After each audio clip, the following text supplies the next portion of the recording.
న్యాయాధిపతులు 12వ అధ్యాయము. ఎఫ్రాయిమీయులు కూడుకొని ఉత్తర దిక్కునకు పోయి, నీవు అమ్మోనీయులతో యుద్ధము చేయబోయినప్పుడు నీతో వచ్చుటకు మమ్ము నేల పిలువలేదు?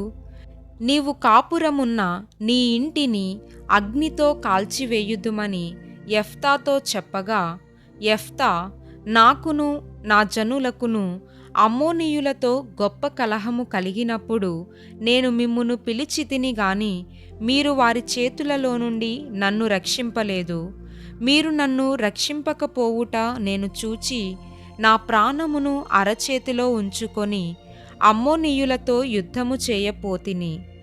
అప్పుడు యెహోవా వారిని నా చేతికప్పగించెను గనుక నాతో పోట్లాడుటకు మీరేలా నేడు వచ్చితిరనెను. అప్పుడు యెఫ్తా గిలాదు వారినందరినీ పోగు చేసుకొని ఎఫ్రాయిమీయులతో యుద్ధము చేయగా, గిలాదు వారు ఎఫ్రాయిమీయులను జయించిరి. ఏలయనగా వారు ఎఫ్రాయిమీయులకును మనష్షీయులకును మధ్యను గిలాదు వారైన మీరు ఎఫ్రాయిమీయుల ఎదుట నిలువక పారిపోయిన వారనిరి. ఎఫ్రాయిమీయులతో యుద్ధము చేయుటకై గిలాదు వారు యొర్దాను దాటు రేవులను పట్టుకొనగా, పారిపోయిన ఎఫ్రాయిమీయులలో ఎవడో నన్ను దాటనీయుడని చెప్పినప్పుడు గిలాదువారు, నీవు ఎఫ్రాయిమీయుడవా అని అతనినడిగిరి. అందుకతడు, నేను కాను అనిన ఎడల వారు అతని చూచి షిబ్బోలెతను శబ్దము పలుకుమనిరి. అతడు అట్లు పలుకనేరక సిబ్బోలెతని పలుకగా, వారు అతని పట్టుకొని యొర్దాను రేవుల యొద్ద చంపిరి. ఆ కాలమున ఎఫ్రాయిమీయులలో 42,000 మంది పడిపోయిరి.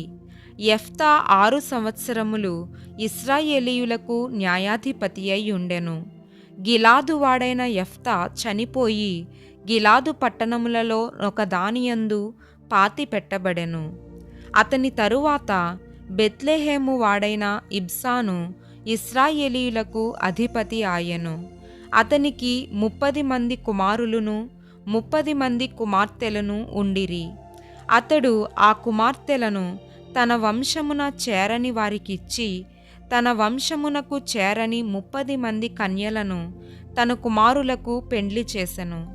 అతడు 7 ఏండ్లు ఇశ్రాయేలీయులకు అధిపతిగా నుండెను. ఇబ్సాను చనిపోయి బెత్లెహేములో పాతిపెట్టబడెను. అతని తరువాత జెబూలూనీయుడైన ఏలోను ఇశ్రాయేలీయులకు అధిపతి ఆయెను. అతడు 10 ఏండ్లు ఇశ్రాయేలీయులకు అధిపతిగా నుండెను.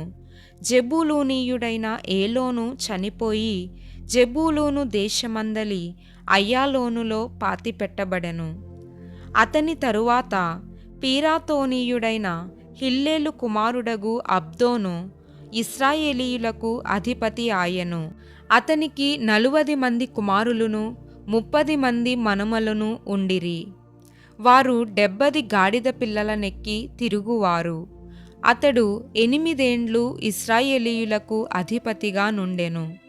పీరాతోనీయుడైన హిల్లేలు కుమారుడగు అబ్దోను చనిపోయి ఎఫ్రాయిము దేశమందలి అమాలేకీయుల మన్యములోనున్న పిరాతోనులో పాతిపెట్టబడెను.